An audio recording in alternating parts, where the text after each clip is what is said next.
నమస్తే, మీ పేరు? నమస్తే అమ్మా, నా పేరు వీరలక్ష్మి. ఏంటండి మీది? మాది పాతబొమ్మూరు, రాజమండ్రి రోడ్లో. ఏంటండి చంద్రబాబు నాయుడు గారి పరిపాలన మొదలుపెట్టి 2 సంవత్సరాలు దాటింది. నిజంగా ఎలా ఉందండి అసలు పరిపాలన? మీ చుట్టూ ఉన్న వాళ్ళు కానీ మీరు కానీ సంతృప్తిగా ఉన్నారు ఈ పాలన పట్ల? సంతృప్తి, ఆనందం, ఆహ్లానందం. ఎందుకనంటే ఈరోజు మేము ధైర్యంగా మాకు చంద్రబాబు నాయుడు ఉన్నాడు, అలాగే కుటుంబ ప్రభుత్వం ఉంది అన్న ఉద్దేశంతో ఆనందంతో ఉన్నాము. ఎందుకనంటే మాకు ఇప్పుడు ఒక రైతు ఉన్నాడు, ఆ రైతుకి అమౌంట్ అలా అక్షరాల పడుతుంది. రైతు ఆనందం, రైతు భార్య ఆనందం, పిల్లల ఆనందం, అలాగే తల్లికి వందనం. తల్లికి వందనం ఉన్నప్పుడు ఈరోజు ఎంతో ఆసక్తితో ఉన్నారు. ఎందుకనంటే అక్షరాల 2 బిడ్డలు కన్నారు, 5 కన్నారు, అక్షరాలు వేస్తున్నారు. మరి గత ప్రభుత్వం అయితే ఒక్కళ్ళకి వేస్తానన్నాడు, ఒక్కళ్ళకి కూడా సరిగ్గా వేయలేదు. బాధాకరంగా ఉన్నది. ఆ పైన ఉన్నది ఇంకా బిడ్డలను పెంచుకున్నాం మేము. ఆ బిడ్డల్ని చదువులకు పంపడానికి భయపడ్డాం.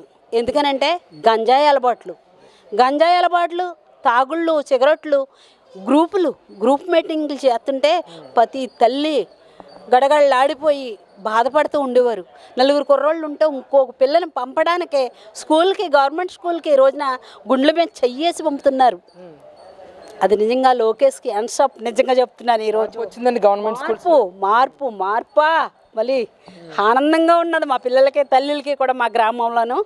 అలాగే మా గ్రామమే కాదు, యావత్ ప్రపంచం అంతా కూడా నిజంగా ఈరోజు చాలా ఆనందంగా ఉన్నారు. ఇంకా అలాగే మాకు మహిళలు ఉన్నాం, బస్సు ఫ్రీ, చక్కగా ఎక్కడికన్నా వెళ్ళాలంటే పూర్తిగా డబ్బులుంటేనే కానీ ఇంకొక వ్యక్తి కూడా వెళ్ళలేకపోయేవాళ్ళం. ఇప్పుడు డబ్బులు అక్కర్లేదు, వెళ్ళిపోయి మామూలుగా ఆ కార్యక్రమాన్ని చక్రంగా నలుగురితో పాటు ఇళ్ళకి రాగలుగుతున్నాం. అదే డబ్బులు ఉండేవి కావు. అప్పుడు ఆ బస్సుకి వెళ్ళాలంటే నేను రాను అని అనేవారు, లేకపోతే ఇంకొకరు పెట్టుకుంటాను అనేవారు. ఇప్పుడు అది లేదు, ఫ్రీగా వెళ్తున్నారు, హాయిగా ఆనందంగా వెళ్ళొస్తున్నాము. అలాగే గ్యాస్ తెచ్చుకోవాలంటే ముందు పడ్డ గ్యాస్ డబ్బులు ఉంటాయి, పర్వాలేదు. 3 గ్యాస్లు ఫ్రీ మాకు చంద్రబాబు అన్న మాకు ఇచ్చాడు, మా చంద్రన్న. ఆ 3 గ్యాస్లు ఒక గ్యాస్ డబ్బులు వచ్చి పడుతున్నాయి. ఆ గ్యాస్ డబ్బులు తీసుకుని మళ్ళీ గ్యాస్ తెచ్చుకుంటున్నాం. మా భర్త గారిని కూడా అడగాల్సిన అవసరమే లేదు. ఇక్కడ గ్యాస్ సిలిండర్ డబ్బులు అనేవి టైం టు టైం పడుతున్నాయి. ఏంటంటే ఎవరికైనా ఒకరికి 2 పడకపోతే ఆ లోపాలను సరిచేసే బాధ్యత మాది, సరిచేయించుకునే బాధ్యత మాది తప్ప అది చంద్రబాబు నాయుడు గారిది అయితే మాత్రం కాదు. మేము తిరగాలి, ఏ ఆఫీస్లో మా నెంబర్ ఏదైనా ఫోన్ నెంబర్ తప్పివ్వచ్చు, ఆధార్ నెంబర్ తప్పివ్వచ్చు, దేనివల్లన్నా ఆగితే మేము సరి చేసుకోవాలి దాన్ని. అది మాదే, ఆ లోపం మాదే, బాబుది మాత్రం అయితే కాదు. మరి జగన్మోహన్ రెడ్డి గారేమో ఏ స్కీము రావట్లేదు, రాష్ట్ర ప్రజలందరినీ కూడా మోసం చేశాడు, అబద్ధ హామీలు ఇచ్చి గద్దెనెక్కాడు చంద్రబాబు నాయుడు, 2 ఏళ్ల పాలనకు వెన్నుపోట్లు పొడిచాడు ప్రజలందరికీ అని చెప్పేసి ఆయన మాట్లాడుతూ ఉన్నాడు. ఎంతవరకు సమర్థిస్తారు జగన్ కామెంట్స్? దీనికి ఎంతవరకు సంబంధించామంటే అంటే వేసేస్తున్నాను, స్విచ్ నొక్కేస్తున్నాను, బటన్ నొక్కేస్తున్నాను అనుకుంటా వేసిన వాళ్ళకి వేయలేని వాళ్ళకి వేయడం, మొత్తానికి ఏదో సాధించుకుంటూ వచ్చేసావు, అప్పుల పాలు చేసేసి రాష్ట్రాన్ని. ఈ కూటమి ప్రభుత్వం అయితే మాత్రం అలా కాదు.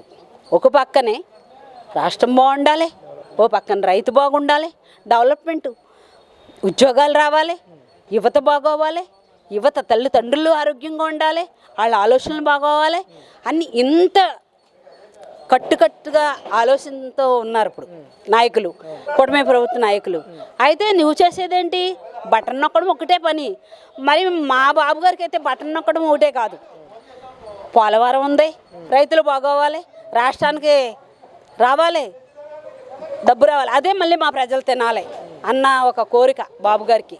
కానీ నీకైతే ఏదన్నా ఉంటే కొంచెం పెట్టేద్దాం, ఉన్నది నొక్కేద్దాం, బటన్ నొక్కేసిన పేరు మాది, బటన్ నొక్కేసావు, తినేసిది నువ్వు, మూటలు కట్టేసుకుని వెళ్ళిపోయావు, అప్పులు చేసేసావు, శుభ్రంగా ఇందులో పాడేసావు, లోయలో పాడేస్తావు మమ్మల్ని.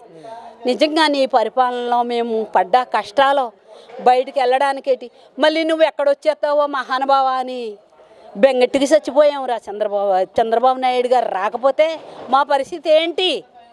నువ్వే కానీ సైకో, నువ్వు వచ్చినట్టయితే మా పరిస్థితి ఏంటని బెంగట్టికి చచ్చిపోయాం. మళ్ళీ మేము లెక్కించే వరకు కూడా అన్నహారాలు ముట్టలేదు నీకోసమే, భయపడి రాక్షసుడమని. అంతలా ఏం భయపెట్టాడండి? 5 సంవత్సరాలు ఎలాంటి పాలన చేశారంటే జగన్మోహన్ రెడ్డి? అంతలా భయపెట్టాడంటే ఓ పక్కన గంజాయమ్మ, బిడ్డల స్థిరం లేరు, ఓ పక్కన నువ్వు ఒక 1800 వేసేసినంతలోనే మా ఇల్లు గడిచిపోతావు. నువ్వు 1800 ఏలేసావు, కానీ మా ఇల్లు గడవదు. 18 ఏళ్ళతో మేము గడిచిపోలేము. నా భర్త ఆరోగ్యంగా ఉండాలంటే ఎచ్చలవిడిగా గంజాయి, సారాయి ఇవన్నీ కూడా మా భర్త పాడైపోయి, మా బిడ్డలు పాడైపోయి మేము సుఖంతంగా ఉన్నాము. మేము బయటికి వెళ్తే ఎవడేసేయట్టుకుంటాడో. మాకెక్కడుంది రక్షణ? మాకు రక్షణ లేని ప్రభుత్వంలో మేము బతికేము. నీ వల్ల ఈ రోజున ఎలా సురక్షితంగా ఉండగలుగుతాం? భయభక్తులతోనే ఉన్నాం. ఇప్పుడు హాయిగా ఉన్నాం మేము. తవురు మాకు కొట్టే శక్తిచ్చాడు ఆయన బాబు గారు. గంజాయి తాగినా, సారా తాగినా తవురు కొట్టే శక్తిని మాకు ఇచ్చాడు మహిళలు గారు. మాకు, మా డాక్రా మహిళలకి మేము ఈ రోజున ఎక్కడ సారా తాగుతున్నా, ఎక్కడ గంజాయి అమ్ముతున్నాం, మేమే తవరేస్తున్నాము. ఇప్పుడు ఆ ధైర్యం ఎవరో? బాబు గారు. కూటమి ప్రభుత్వం ఇచ్చింది ఆ ధైర్యం. నువ్వేమిచ్చావు? గంజాయి ఇచ్చావు. మా బిడ్డలు మా మీద తిరగబడమని ఇచ్చావు. మా భర్తలు మమ్మల్ని కొట్టమని ఇచ్చావు. ఈ రోజున మరి మేము ఆనందంగా ఉన్నామని చెప్తాం, అప్పుడు బాధపడ్డామని చెప్తాం. మరి ఆఖరిగా అమ్మ జగన్మోహన్ రెడ్డి గారు ఒక స్టేట్మెంట్ ఇచ్చారు వచ్చే ఎలక్షన్కి సంబంధించి. మావిగానికి సపోర్ట్ చేస్తే, అంటే రాజధాని అంశంలో మావిగానికి సపోర్ట్ చేస్తే జగన్ కోటేయండి, అమరావతికి సపోర్ట్ చేస్తే చంద్రబాబు కోటేయండి అని అన్నారు. అసలు సాధారణ మహిళగా మీ అభిప్రాయం ఏంటి జగన్ గారి స్టేట్మెంట్ మీద? ఆయన భ్రమది. ఆయన భ్రమ తప్ప ఎన్ని ఊహలైనా ఉండొచ్చు జగన్ గారు. ఆయన ఊహలల్లా కల్లా తప్ప పని అయితే జరగదు. ఎందుకనంటే అమరావతి నిదర్శనం, పోలవరమే నిదర్శనం. ఈ రోజున మహిళలు చేతులెట్టి మొక్కుతున్నారు ఆయనకి, బాబు గారికి. ఎక్కడ మళ్ళీ రాక్షసుడు రాకుండా నువ్వేమి ఇవ్వకపోయినా పర్లేదు బాబు, మాకు నువ్వు బట్టలను నొక్కక్కర్లేదు, నువ్వు పాలన చెయ్యి. మా బిడ్డలకి ఏదైతే యువత ఉందో యువతకి దారి చూపెడుతున్నారో బాబు కొడుకును. లోకేష్ గారు అయితే, పవన్ కళ్యాణ్ గారు అయితే, చంద్రబాబు నాయుడు గారు అయితే, వీళ్ళందరికీ ఇలా జరగడానికి మోడీ గారు కూడా చక్కట ధైర్యం ఉంది మాకు. దీని మీద మేము మళ్ళీ సైకోని రానిస్తాం. ఎందుకు? మేము ఆడోళ్ళం చాలు. జగన్మోహన్ రెడ్డి అడుక్కెళ్ళిపోవడానికి ఆడోళ్ళం చాలు మేము. Right, thank you.